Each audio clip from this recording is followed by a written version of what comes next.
लोग प्रेम से सुने ना तो संपूर्ण भागवत का मानो सारांश इसमें है, निचोड़ है इसमें। उद्धव कहते हैं आप योग के अधीश्वर हैं, योगेश हैं, हे प्रभु मुझे बस ये बताइए संन्यास किसे कहते हैं? मान लीजिए मैंने संन्यास ग्रहण कर लिया, तो सन्यासी के जीवन में क्या होना चाहिए? भगवान कहते हैं जो प्रश्न आप करते हो हमसे, यही प्रश्न राजा यदु ने किया था दत्तात्रेय। बड़े उच्च कोटि के संत भगवान दत्तात्रेय, बड़ी अद्भुत उनकी मनस्थिति। और दत्तात्रेय महाराज जंगल में विराजे। प्यार से बोलो जैसे, प्यार से बोलो जैसे।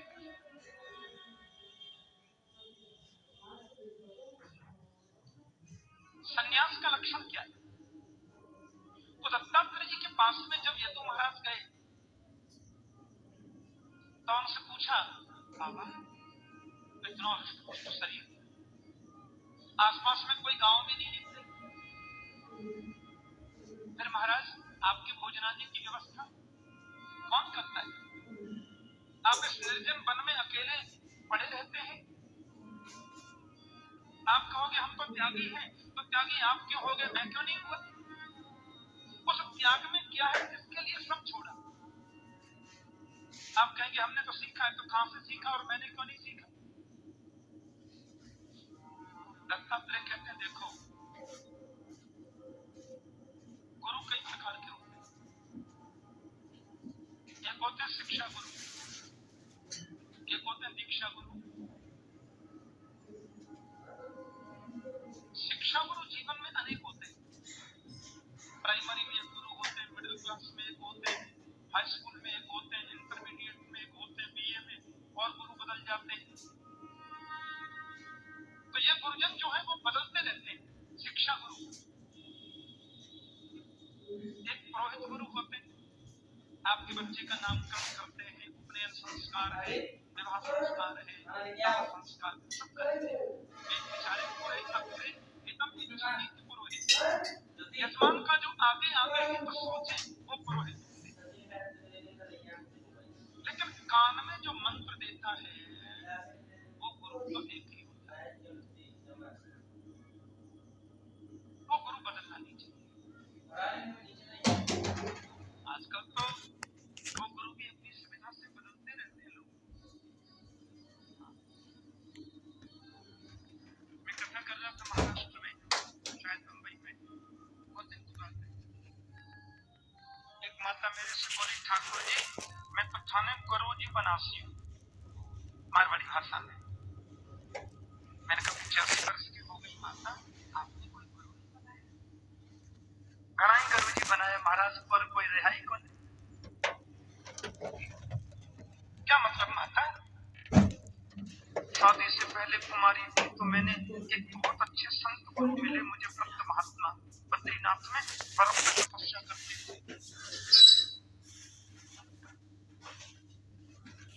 सारी कथा सुनाने लगे हो, कब से अभी ठीक ठाक हो? तो अब तो मैं थाने गुरु जी बनासी हूँ। मैंने कहा माता जी थे माने तो माफ करो, हमें अभी बहुत दिन कथा करनी है। थे तो कोई और ही गुरु जी ढूंढ रहे थे, माने तो माफ करो माँ, आप कौन ही बन सका थारे गुरु जी, ये कोई और ही गुरु जी ढूंढ लो। क्या मतलब? गुरु कोई शरीर होता है क्या? अरे शरीर तो जाने वाला है। आगमा पाइनो नित्यम तांत चक्षुष भारत। वास्तव में तो गुरु से जो मंत्र मिलता है वो गुरु है। गुरुदेव के मंत्र में विश्वास करो और गुरु जी महाराज के चरणों में आस्था रखो। शरीर तो जाने वाला है, चला जाए, सबका जाता है। आए हैं सो जाएंगे राजा रंग फकीर, कोई बचा क्या? न राजा बचा, न भिखारी बचा, न संत, सबको जाना है। लेकिन उनके द्वारा जो उपदेश मिला है, जो उनके द्वारा मंत्र मिला है, उसको जीवन में धारण करो। तो कान में जो मंत्र देते हैं वो गुरु बदलना नहीं चाहिए, अपने हिसाब से बदलते रहते हैं। पर शिक्षा गुरु जो होते हैं ना, वो जीवन में बदल सकते हैं। पर जिससे भी अपन को शिक्षा मिले वो शिक्षा गुरु है। बड़े हैं, बुजुर्ग हैं, आदरणीय हैं, शास्त्र की कोई बात कही उसको हृदय में धारण करो, जरूर उतारो, वो गुरु जी। दत्तात्रेय कहते हैं मेरे जीवन के शिक्षा गुरु 24 हैं। कान वाला गुरु तो एक ही है, दीक्षा गुरु। लेकिन शिक्षा गुरु मैंने जीवन में जिन जिन से मुझको शिक्षा मिली मेरे गुरु हैं। पृथ्वी वायुराकाश अपोग्नि चंद्रमा रवि कपोतो जगर सिंधु पतंगो मधुकृत गज। मेरे जीवन का पहला गुरु है पृथ्वी। मैंने पृथ्वी को गुरु बनाकर के शिक्षा प्राप्त की कि संत के जीवन में, साधु के जीवन में पृथ्वी जैसी सहनशीलता होनी चाहिए। वायु को गुरु बनाकर मैंने सीखा कि वायु चलती है लेकिन दिखती कभी नहीं। महापुरुष को चाहिए अपने प्रवचनों के द्वारा, अपने उपदेश के द्वारा समाज का कल्याण करे, पर यह कभी चाहे नहीं कि दुनिया मुझे भेजा दे। आकाश को गुरु बनाकर मैंने परमात्मा तत्व के बारे में जाना। देखो, आकाश का सीधा सा अर्थ है अवकाश। वास्तव में तो अवकाश को ही आकाश कहते हैं। अवकाश मिले, बोलो जय श्री कृष्ण। आकाश हमारे पेट में है इसलिए हम भोजन करते हैं, यदि न हो तो भोजन जाए कैसे। पर कोई बता सकता जीवन में आकाश कितना फीट लंबा है, कितना फीट चौड़ा है? नहीं बता सकता। तो जैसे आकाश अनंत है वैसे परमात्मा भी अनंत है। अपने मन को अनंत में लगाओ, अंत में क्या लगाना? शक्ति राम कृष्ण अनंत है, इनमें मन को लगाओ। एक और बात, मैंने जल को भी गुरु बनाया और जल को गुरु बनाकर के शिक्षा प्राप्त की। ऐसी वाणी बोली मन का पखोए कि औरन को शीतल करही आप शीतल होए। वाणी को निर्मल बनाओ, शीतल बनाओ। हमारे भारत में दो जगह के ब्राह्मण बड़े विद्वान होते थे, उसमें पहला स्थान कश्मीर का रहा है। कश्मीर विप्रों की बड़ी पवित्र भूमि, कश्मीर सरस्वती की जन्मभूमि है। शारदा जो है सरस्वती, उनका जन्म स्थान है कश्मीर, इसलिए विद्वानों का वहां गढ़ माना जाता था कश्मीर। विद्वानों की भूमि रही कश्मीर। वहां एक एकदम नवयुवक कोई विद्वान तैयार हुआ, क्या प्रखर विद्वान, एकदम संस्कृत में बोले, वेद वेदांत का प्रकांड, बिल्कुल नई उम्र, 30-35 वर्ष की अवस्था। और प्राचीन भारत में दिग्विजय होती थी, जैसे युद्ध में दिग्विजय होती है ना, ऐसे शास्त्रार्थ में दिग्विजय करते थे लोग। राजाओं की तरफ से सब व्यवस्था की जाती थी। हजारों लाखों लोग सुन रहे हैं, विद्वान लोग मंच पर बैठे हैं और शास्त्रार्थ चल रहा है, शास्त्रों की चर्चा चल रही है। और जो जीत जाता उसको राजघरानों की ओर से पुरस्कार मिलता, समाज में उसका सम्मान बढ़ता। ऐसा ही हुआ। उस 30-35 वर्ष के युवा ब्राह्मण ने महाराज पूरा उत्तर भारत जीत लिया। जहां भी जाता अकाट्य प्रमाण देता शास्त्रों के, लोग हार जाते। अब घूमता घूमता वो युवक दिग्विजय करता हुआ बाबा विश्वनाथ की नगरी में आया। काशी भी महाराज विद्वानों का गढ़ है। हाँ, काशी में 3 बार कथा की मैंने, और जिन्होंने आयोजन किया उन्होंने विशेषकर वहां हिंदू विश्वविद्यालय और वहां संस्कृत विद्यापीठ के जितने प्रबंधु हैं सब आमंत्रित किए। मैं आपको बता नहीं सकता मुझे कितना आनंद मिला वहां कथा कहने में। विद्वानों की भूमि है, आशीर्वाद देने पधारते रोज विप्रगण। अब काशी में विद्वान जब आया, काशी के भी सब विद्वान परास्त कर दिए उसने।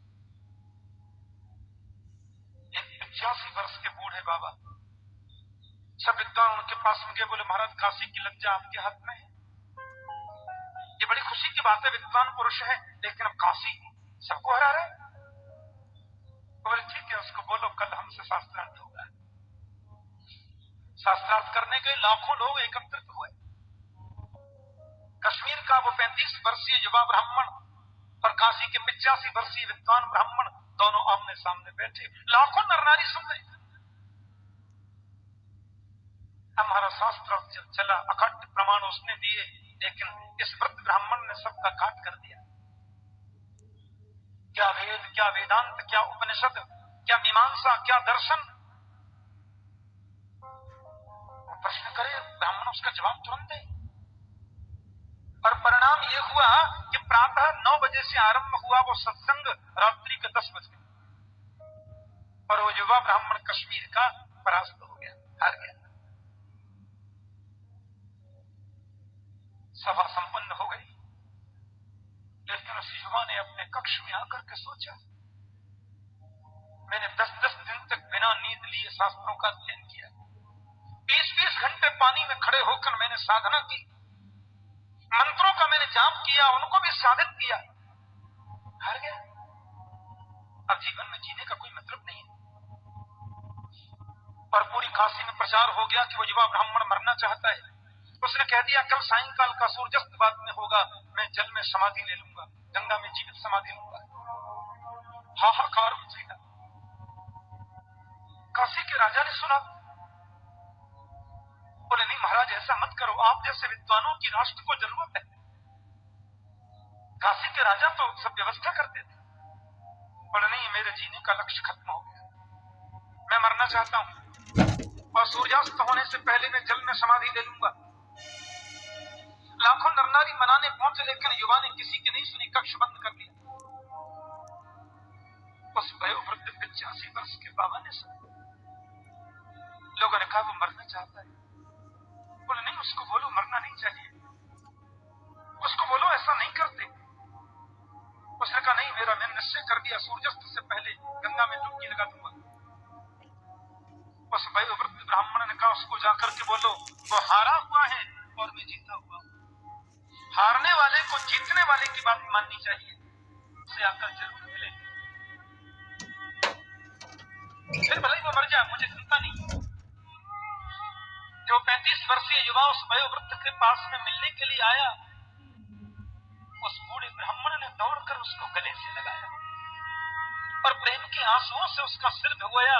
बोले बेटा तुम विद्वान तो हो, एक पुस्तकीय ज्ञान होता है, एक अनुभवी ज्ञान होता है। मेरे बाल पक गए, मैं 85 वर्ष का हो गया, हो सकता है अनुभव में मैं तुमसे ज्यादा जानता हूं, लेकिन परिश्रम तुमने मुझसे ज्यादा शास्त्रों में किया है, मुझे मालूम है। और शास्त्रों का निचोड़ क्या है तुझे मालूम है?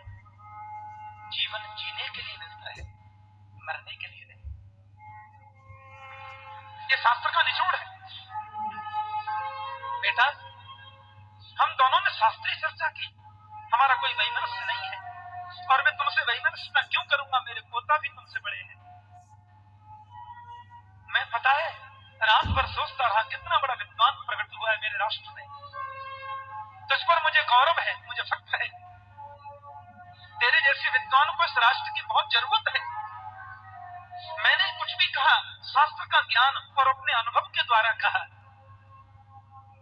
तुम्हें बुरा लगा इसका मुझे खेद है, और तुम उचित समझते हो तो मुझे क्षमा कर दो, लेकिन तुम्हें मरना नहीं चाहिए, तुम्हें जीना चाहिए और शास्त्रों का प्रचार प्रसार करना चाहिए। समाज में जो भ्रांति है उसको तुम्हें दूर करना चाहिए। छोटी छोटी बातों से घबराओगे तो कैसे काम चलेगा। इतना कहकर वो विद्वान वयोवृद्ध वहां से चला गया, और घर में जाकर के उस वयोवृद्ध ने अपना दरवाजा बंद किया और सोचा इसी विद्वत्ता में लेकर क्या करूं जिसकी वजह से कोई मरने पर उतारू हो जाए। यदि मैं विद्वान न होता, यदि शास्त्रार्थ न करता, तो आज सेवा के मन में भाव क्यों आता, वो मरने को तैयार क्यों होता। इसलिए आज के बाद मैं जीवन में बोलूंगा नहीं। और उसने लकड़ी लेकर बीच में से लकड़ी को चीर कर अपनी जीभ से लकड़ी को बांध दिया, डोरे से कसकर। आगे चलकर उन्हीं का नाम हो गया काष्ठजिह्वा स्वामी। काष्ठजिह्वा नाम के महात्मा वो बन गए। जीवन में बोला ही नहीं कभी। ऐसी वाणी किस काम की जो किसी को मरने को बाध्य कर दे। अपनी दृष्टि ऐसी वाणी बोलिए मन का खोए और को शीतल करही आप शीतल हो। मैंने जल से शीतल अग्नि को गुरु बनाकर के मैंने जाना ज्ञानाग्नि दग्ध कर्माणम तमाहु पंडिता बुधा। महात्मा के जीवन में ज्ञान की अग्नि होनी चाहिए। ज्ञान की अग्नि में कर्म जल करके दग्ध हो जाएंगे तो ही हम दूसरों को सन्मार्ग दिखा सकते हैं, तो ही दूसरों को सही रास्ता दिखा सकते हैं।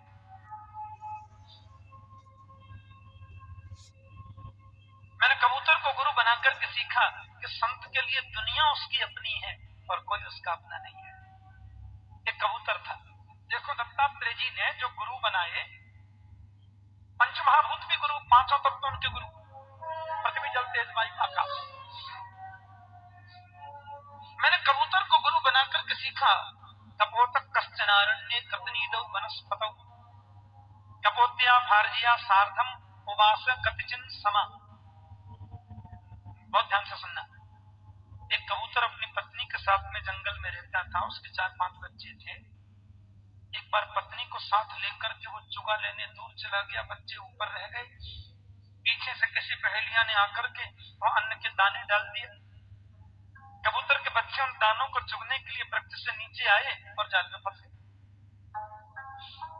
कबूतरनी कहती है भगवान मेरे बच्चे फंस गए, मैं रहकर क्या करूं, जाल में फंस गए। कबूतर कहते हैं धर्म पत्नी जी फंस गई, बेटा भी चले गए तो मैं रह के क्या करूं। लो जी को भी जाल में फंस गया। पहेलिया बोला ऐसे समझदार कबूतर 2-4 रोज मिल जाए। अपने आप फंस रहा है, मुझे क्यों तकलीफ करनी पड़े। मैंने उस कबूतर को गुरुओं की लिस्ट में लिख लिया और एवं कुटुंब शांतात्मा द्वंद्वाराम पतत्रिवत्। ऐसे कुटुंब के प्रति यदि कबूतर की तरह आसक्ति होगी तो मोह के जाल में फंसेगा और निश्चित फंसेगा और बुरा फंसेगा। महात्मा को चाहिए कि सारी दुनिया उसकी है और कोई उसका नहीं है। उदार चरितानाम तो वसुधैव कुटुंबकम। सबको एक दृष्टि से देखना है। मैंने अजगर को गुरु बनाकर सीखा कि जब महात्मा बन गए तो मिल गया तो बढ़िया, न मिला तो और बढ़िया। अजगर की तरफ पड़ा।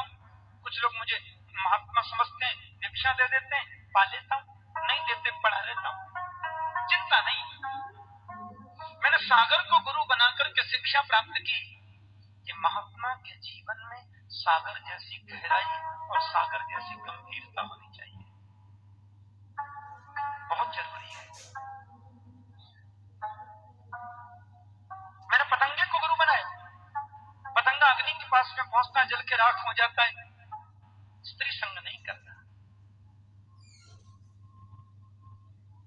मैंने मधुमक्खी को गुरु बनाया। शहद एकत्रित करती है, लोग दूसरे ले जाते हैं, संग्रह क्यों करना।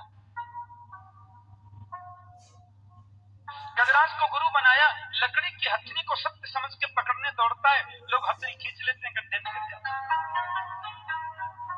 पदापि युवती भिक्षो न स्पृशितारपि। संत के लिए तो सारी नारी जाति ही माँ है। बंगला भाषा में तो सबको माँ बोलते हैं, माँ वो बोलते हैं। बहुत प्यारी भाषा है। मैं कलकत्ते कई बार जाता हूँ कथा करने। बंगला भाषा में संस्कृत का बड़ा मेल है। बहुत शब्द संस्कृत के आते हैं। আমাকে এরকম রান্না টান্না করতে হবে, তারপরে ঘুম ঘুম করতে হবে, तारपरे তোমাকে কথা শুনতে হবে, मीठी लगती है। हाँ, और बांग्ला भाषा के जो पद है ना, मैं इनसे वायलिन बजा रहे हैं ना, ये उधर के ही, इनसे सुनता रहता हूँ पद, बड़ा मीठा गाते हैं बांग्ला भाषा में, बहुत मिठास है। तो वहां हर नारी को मां बोलते हैं, मातृ। संत की नजर में सब मां है और सब बेटी है। वैसा कोई वैयक्तिक संबंध किसी से नहीं। मैंने सीखा, मैंने गुरु बनाया भौरे को। अब देखो, भौरा फूल पर बैठता है, उसके रस को चूसता है, गंदगी कभी नहीं होता है। कभी कथा में जाए, कभी सत्संग में जाए, अच्छाई ग्रहण करो। किसी की वैयक्तिक बुराइयों को देखने में अपनी एनर्जी खर्च क्यों करूं? मैंने सीखा है।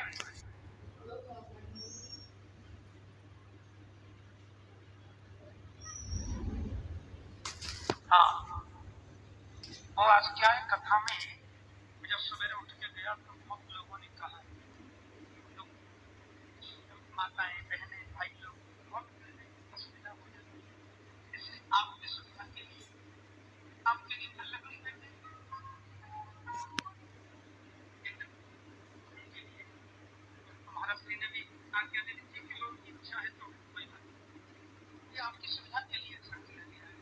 तो कथा समापन के अवसर पर या उससे कुछ देर पहले कुछ स्वयंसेवक आ जाएंगे, आपकी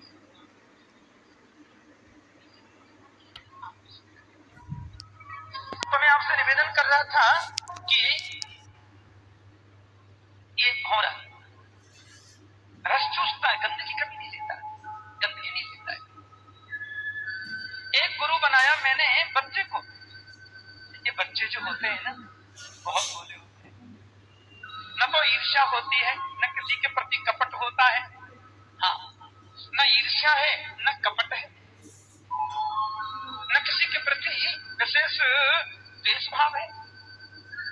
दत्तात्रेय कहते हैं बच्चे को मैंने गुरु बना लिया। हाँ, देखो कोई गरीब आदमी था, बेचारा बहुत गरीब, ध्यान से समझा। अब क्या हुआ कि बेचारा लकड़ी वकड़ी बेचकर 2-4 रुपए कमाता, उसी से परिवार का पालन पोषण करता। पत्नी है, एक नन्हा सा बच्चा है, अपना जैसे तैसे परिवार पालता। अब हुआ क्या कि, और देखो इतना गरीब कि 2 रुपए की लकड़ी बेचती तो 2 ही रुपए का घर में भोजन बनता, शाम के लिए फिर लकड़ी बेचेंगे। एक दिन क्या हुआ, उसके बचपन के 5 मित्र उसके घर आ गए। 5 मित्रों को देखते खुशी तो हुई, पर दुखी भी हो गया बेचारा। पत्नी से बोला, अभी आ गए हैं, इनके लिए कुछ चाय पानी है?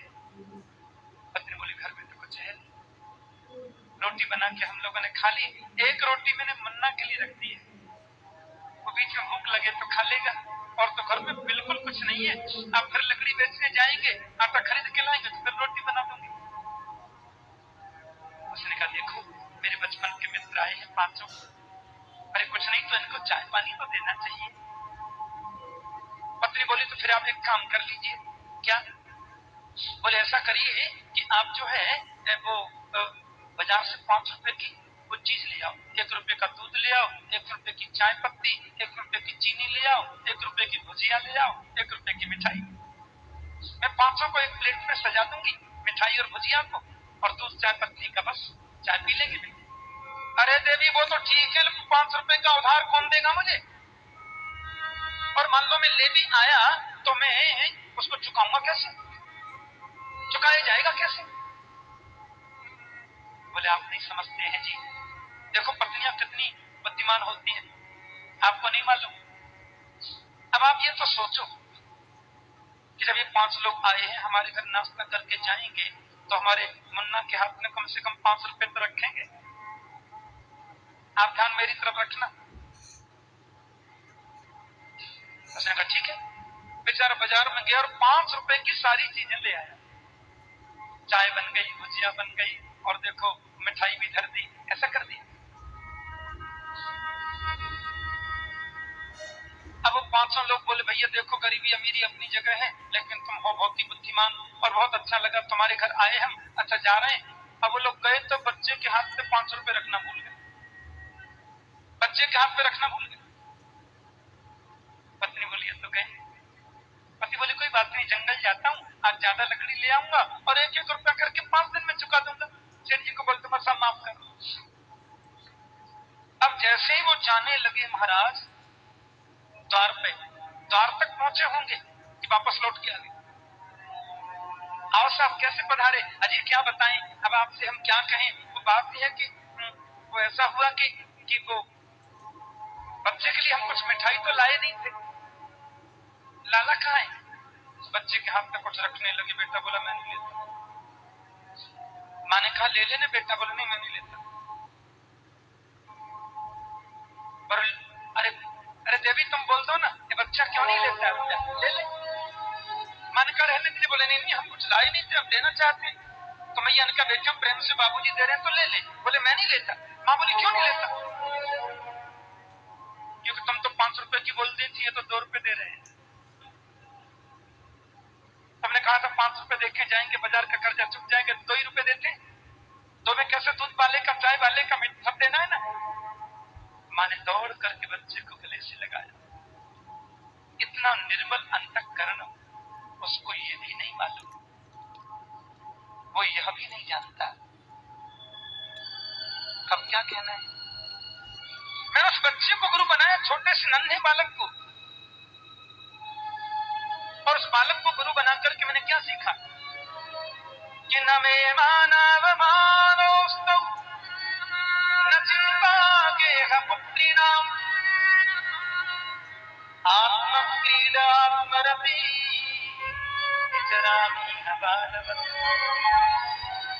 घर में किसी की मृत्यु होगी, बच्चा तो खेल रहा, उसको मालूम ही नहीं। हाँ वो तो सोच रहा है कहाँ गए, बोले बच्ची गए, खेलने में मस्त है। आत्म क्रीडा आत्मरति, मैं अपनी आत्मा में क्रीड़ा करता हूँ, अपनी आत्मा के साथ मेरी रति है, बस मैं इधर पड़ा रहता हूँ। कुछ लोग कहते हैं बहुत पहुंचा हुआ संत है, मुझे माला पहना देते हैं तो मुझे कोई खुशी नहीं होती। कुछ लोग इधर से निकलते कहते हैं नंगा बाबा, नहावे नहीं धोवे नहीं, ऐसी पड़ो रे, 2-4 मुट्ठी बालू फेंक जाते हैं, उनसे मैं नाराज नहीं होता। क्योंकि सम्मान और अपमान तो शरीर का है, आत्मा का नहीं। यही मैंने जाना है, यही मैंने सोचा है। मैंने मछली को गुरु बनाकर के जिह्वा पर काबू रखना चाहिए। मछली क्यों पकड़ी जाती है? जीभ पर काबू नहीं। कांटे में कोई खाने की चीज लगाते हैं, मछली पकड़ने दौड़ती है, फंस जाती है।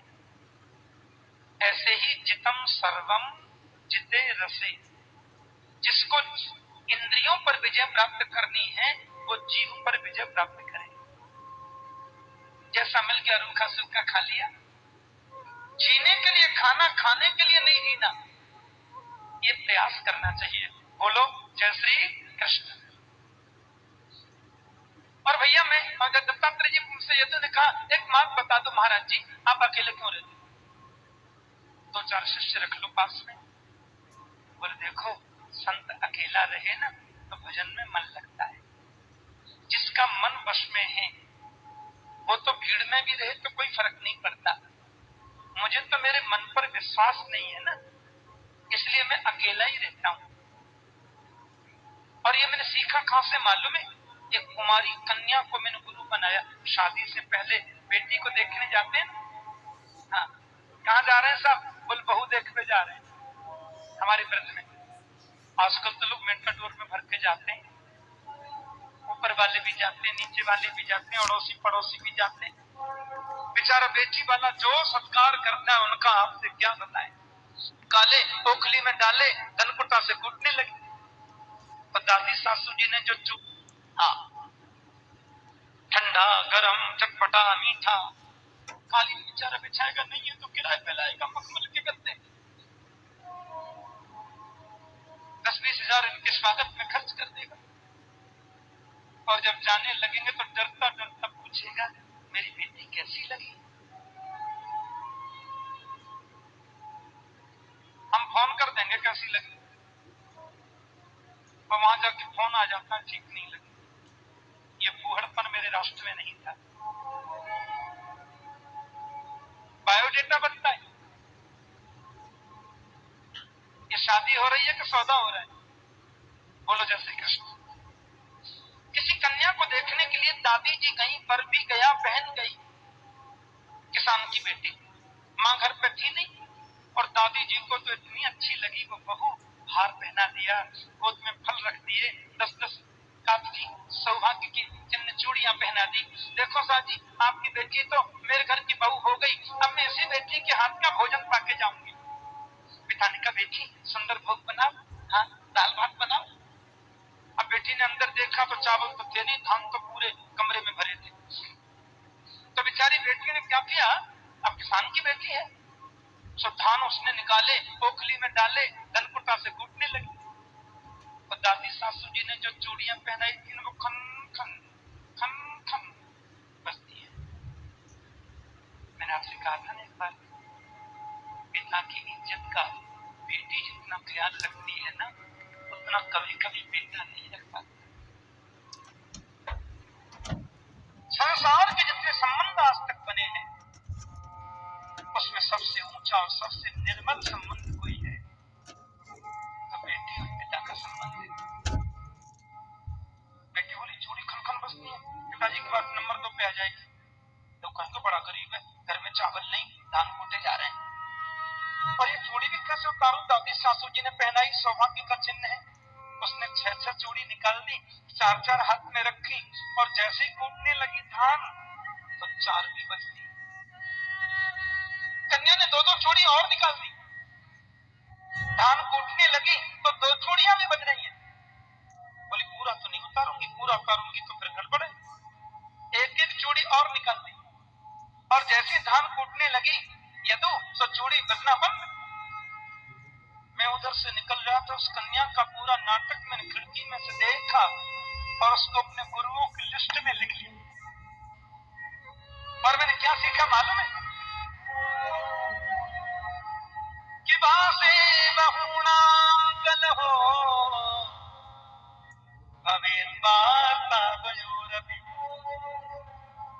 एकैव चरेत् सामो कुमार्याइव कंकण। एक जगह झुंड में यदि कभी रहे तो विवाद हो सकता है, क्या मालूम? बासे बहुनाम कल हो, मन जिनका बस में उनको तो कोई फर्क ही नहीं पड़ता, भीड़ में रह लो या कहीं भी रह, पर मुझे विश्वास नहीं मन पर तो कहीं कलह न हो जाए। अगर 2-4 एक जगह रहे तो कभी संसार की बातें मुंह से निकल सकती हैं। इसलिए एक एव चरित साधो, रमता जोगी बहता पानी निर्मल होता है। पड़ा रहता हूँ अकेला, मिल गया तो अच्छा, न मिला तो डबल अच्छा। ये सुनकर के मन में बहुत आनंद मिला। यदु भैया और महाराज जी एक बात और बता, कभी तो आपको लगता होगा ये चीज मिल जाती तो ठीक रहता, ये मिलता तो ज्यादा अच्छा रहता, पर देखो किसी चीज की आशा ही करनी। हाँ, आशा तो जीवन में कभी करो ही मत। संत को चाहिए आशा तो गोविंद के मिलन की करे बस, संसार की वस्तुओं की क्या आशा कर? आशा में बड़ा दुख है यदु। हाँ, और ये बात तो मैंने एक वेश्या को, क्या बोलते हैं आप गुरु जी, वेश्या को गुरु बनाए, बोले जिससे शिक्षा मिली मेरा गुरु। हाँ, बोले कौन? राजा जनक की नगरी में रहती थी पिंगला नाम की वेश्या, बड़ी अच्छी कथा है भागवत में। पिंगला नाम वेश्या थी विदेह नगरी पुरा। पिंगला बड़ी सुंदर थी, सज धज करके सवेरे बैठ जाती, लोग सोचती मेरे सौंदर्य को लोग देखेंगे, मेरे पास में आएंगे। सवेरे 4 बजे की सज के बैठी, महाराज रात के बज के 12 कोई नहीं आया। फिर सवेरे जल्दी नहा धो कर बैठी, रात हो गई कोई नहीं आया। एक दिन उसके मन में बहुत ग्लानि हुई, राम राम राम राम राम, इन हाड़ मांस के पुतले वाले मनुष्यों के लिए 20-20 घंटे चिंतन करती हूँ, इनसे मिलन की आस लगाती हूँ। अरे जितनी आशा इनसे मिलने की लगाती हूँ उतनी आशा गोविंद से मिलने की लगाई होती तो आज कन्हैया मेरी गोद में खेल रहे होते।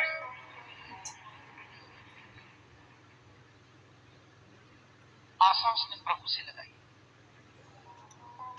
कृष्ण कृष्ण कृष्ण कृष्ण कहले मन मेरे, जन्म कोटि पाप जाए क्षण में कट तेरे, जगत बावरे के संग बावरो न भैरे, भगवत चरणार बिंद दृढ़ करके गहरे, बार बार कहत हूँ तू सुनत नाही पहरे, कहत गोविंद सदा आनंद में रहे। मैंने उसको गुरुओं की लिस्ट में लिख लिया बिल्कुल। और क्या सीखा आपने गुरु जी? बासे बहुनाम कलहो, सीखा क्या? आशा ही परमं दुखम, नैरास्यम परमं सुखम, यथा संचित्य कांता सा, सुखम सुस्वाप पिंगलम। आशा ही सबसे बड़ा दुख है और निराशा में सबसे बड़ा सुख है। क्यों आशा करे? किसकी आशा करे? मिले तो अच्छा, न मिले तो अच्छा। बाण बनाने वाले से मैंने मन की एकाग्रता को सीखा। अच्छा, कई लोगों को क्या होता है,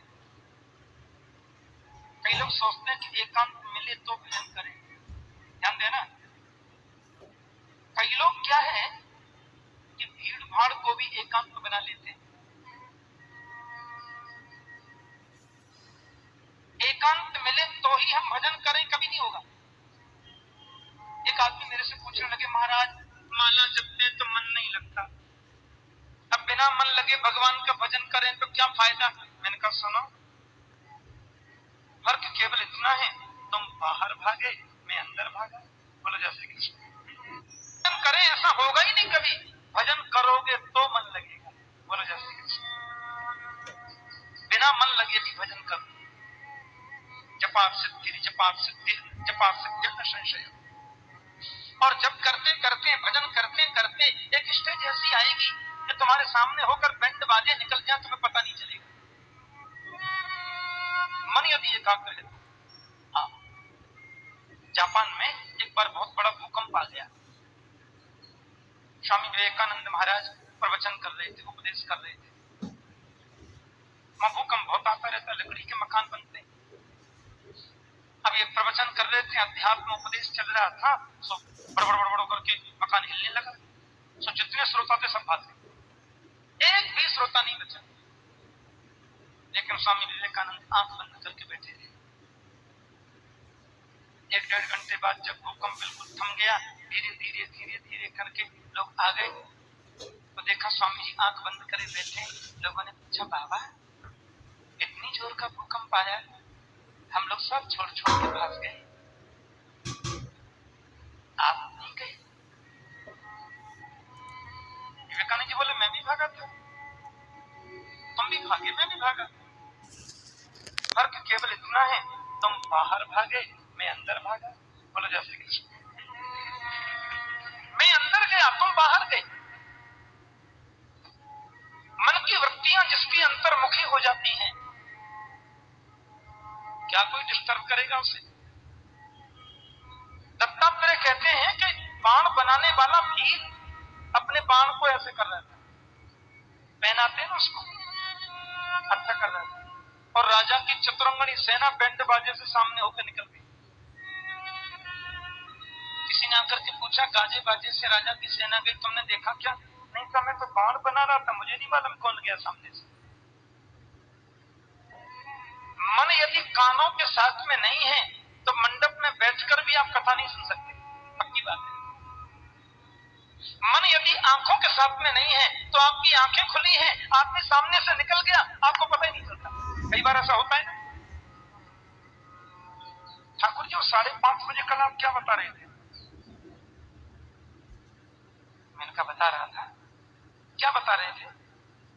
मैंने कहा तुम तो सामने बैठे थे, तुम्हें मालूम नहीं क्या बता रहा था? बोल नहीं, मेरा ध्यान कहीं और जगह था, बैठा तो सामने था, देख भी आपको रहा था, पर वो ध्यान मन कहीं और जगह था ना। सो आप क्या बोल गए मैंने सुना ही नहीं। देख लो, जिसको बोलते हैं ना चित्त लाए सुनो, चित्त लगा करके सुनो, भगवत में लिखा है। और जिस कीड़े को लाकर वो अपने जाल में फंसाता है, वो कीड़ा टकटकी लगाकर उसको देखता है, डर के मारे देखता है मैं फंस गया इसके उसमें।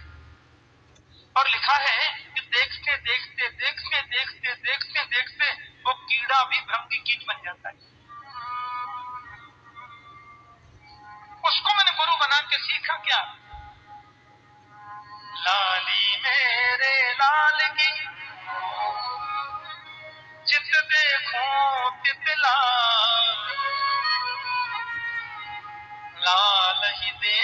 वन में गई, मैं हूँ है गईला।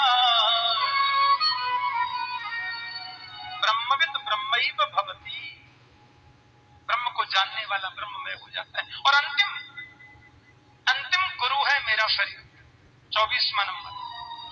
बोले गुरुजी आपने इससे क्या सीखा? बोले भैया शरीर को गुरु बना के मैंने सीखा, 3 बजे गद्दी पर बैठते समय जैसा था वैसा 5:55 पे नहीं है, अब जैसा है वैसा 6 बजे नहीं रहेगा और 6:15 6:30 तक और बदल जाएगा। ये परिवर्तन शरीर का धर्म है। महात्मा बुद्ध ने एक ही बार दुनिया का दुख देखा।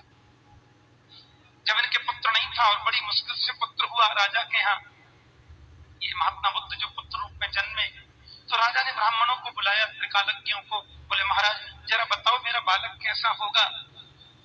उन लोगों ने कहा इस बालक ने एक दिन भी दुनिया का दुख देख लिया तो घर छोड़ के वन को चले जाएगा, दुख नहीं देखना चाहिए। ठीक है, राजा उस बच्चे को छोड़कर कभी गया ही नहीं, कहीं दुख न देख ले। बड़े परकोटा में महल बनवाया, बगीचा, कुएं, बावरी, विद्यालय, सब उसी में सुविधा, कोई दुखी आदमी इसके सामने ना आ जाए, इतनी मुश्किल से पाला है। और बच्चे की जल्दी शादी भी कर दी, और शादी कर दी तो महात्मा बुद्ध के घर एक बेटा ने जन्म भी ले लिया। राजा बोले अब चिंता नहीं, मेरे बेटा के बेटा हो गया, इसका मतलब पत्नी के प्रति इसका प्रेम है और वो इसको क्यों जाने देगी। अपने महामंत्री से बोले 22 वर्षों से मैं कभी किसी के घर मिलने नहीं गया, अब रिश्तेदारी में होके आता हूँ, तुम बच्चे को देखना, अब चिंता की बात नहीं, वैसे घूम फिर भी सकता है। हाँ। और पिताजी के जाते महात्मा बुद्ध ने महामंत्री से पूछा क्यों जी, ये परकोटा से बाहर कुछ नहीं है? है महाराज बहुत सुंदर दुनिया है। अच्छा आप मुझे दुनिया दिखाएंगे? विराजे राजकुमार। रथ में बैठे महामंत्री साथ में, परकोटे से बाहर निकल करके महात्मा बुद्ध जब गए, सबसे पहले झोंपड़पट्टी मिल गई, और झोंपड़पट्टी में एक बच्चा पलना में सो रहा है, पैर पटक के रो रहा है। मंत्री जी ये क्या है? बोले छोटा बालक है, ये रो रहा है। क्यों? क्योंकि इसको खटमल खा रहे हैं, ये बता नहीं सकता कि मैं, ये रो सकता है बोल नहीं सकता। आप भी एक दिन ऐसे थे महाराज, आप नन्हे बच्चे थे, आप भी रोते थे। अच्छा हाँ। थोड़ा और आगे गए, आगे जाकर के देखा एक नन्हा सा बच्चा, 5 किलो का बच्चा, 20 किलो का बस्ता कमर पे लाद के जा रहा है। मंत्री जी ये क्या है? बोले वही नन्हा बालक एक दिन इतना बड़ा होता है, अब ये पेट भरने की विद्या सीखने जा रहा है। मात पिला बालकन बुलामे, उधर भरे सोई धर्म सिखामे। आप भी एक दिन ऐसे थे राजन। थोड़ा और आगे गए, देखा तो कोई व्यक्ति किसी महिला के पीछे छाता तान के चल रहा है, बच्चा गोद में। मंत्री जी ये क्या है? बोले 4 धाम की यात्रा को जा रहा है, माने ससुराल जा रहा है। बोलो जय श्री कृष्ण। और वही बच्चा एक दिन इतना बड़ा हो जाता है, अब इसके लिए सबसे बड़ा तीर्थ धाम क्षेत्र ससुराल है, धर्मपत्नी को संग लेके जा रहा है।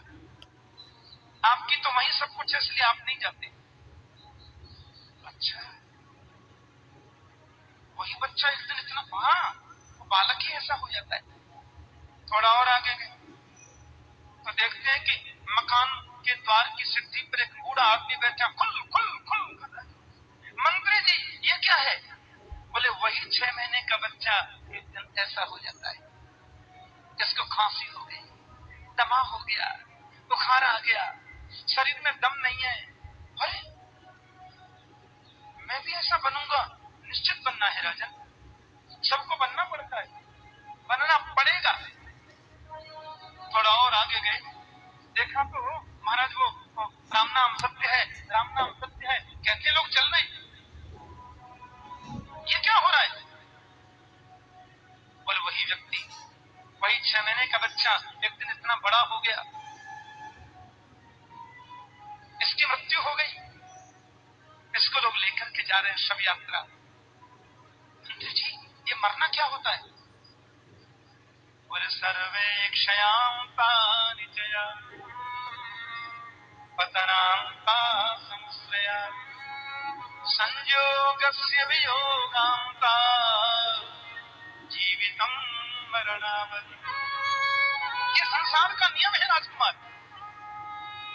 जायते अस्ति वर्धते विपरिणमते अपक्षीयते और विनश्यति। ये मर गया। मंत्री जी, मैं भी मरूंगा। राजन, सबको मरना है, मरना तो पड़ता ही है। महात्मा बुद्ध कहते हैं नहीं, मैं मरूंगा नहीं, मैं ऐसे सत्य की खोज करूंगा जिसमें मरना नहीं होता। देखो, एक दिन दुनिया का दुख देखा, लौटकर महल में गए ही नहीं।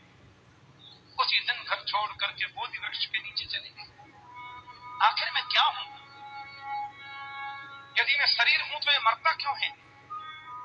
जन्म से पहले मैं था कहां? मरने पर जाता कहां हूं? रात में सो जाते हैं हम तो किधर चले जाते हैं? ये दुनिया का चक्कर जगने के बाद और सोने से पहले ही क्यों है? मैं कौन हूं? महाराज समाधि में बैठ गए और आत्मदर्शन हो गया। मैं नित्य मुक्त सिद्ध मुक्त चिन्मय शाश्वत आत्मा हूं, मैं शरीर नहीं। ये शरीर हमको शिक्षा देता है। शरीर माध्यम खल धर्म साधना। शरीर की सुरक्षा रखना, इसको नाश्ता देना, इसको भोजन देना, इसको जूस भी देना, इसको स्वस्थ बना के रखना हमारा धर्म है। लेकिन शरीर ही मैं हूं ऐसा सोचकर इस पर केंद्रित हो जाना बंधन का कारण है।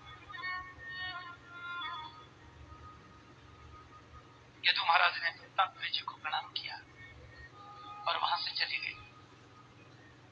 ये 24 गुरुओं से सीखा संन्यास धर्म की व्याख्या। उन्होंने कहा, केशव